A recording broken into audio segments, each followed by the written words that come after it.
بسم اللہ الرحمن الرحیم. بسم اللہ الرحمن الرحیم.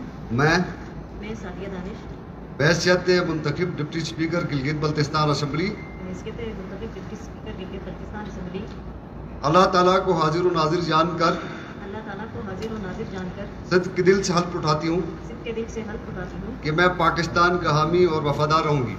کہ میں پاکستان کی حامی اور وفادار رہوں گی. یہ کہ میں بحیثیت deputy speaker Gilgit Baltistan assembly یہ کہ میں بحیثیت deputy speaker Gilgit Baltistan assembly اپنے فرائض اپنے فرائض ایمانداری اور وفاداری کے ساتھ انجام دوں گی.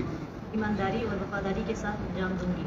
اور یہ کہ میں کسی شخص کو بالواسطہ یا بلا واسطہ بالواسطہ یا بلا واسطہ کسی بھی دفتری راز کی اطلاع نہیں دوں گی کسی بھی دفتری راز کی اطلاع نہیں اور نہ ہی کسی پر ظاہر کروں گی. اور نہ ہی کسی پر ظاہر کروں گی. جو کہ بحیثیت ڈپٹی اسپیکر جو کہ بحیثیت deputy speaker Gilgit Baltistan assembly میرے علم میں آئے گا. گلگت بلتستان اسمبلی میرے علم میں آئے گا. اللہ میرا حامی و ناصر رہے. اللہ میرا حامی و ناصر رہے. بہت بہت مبارک.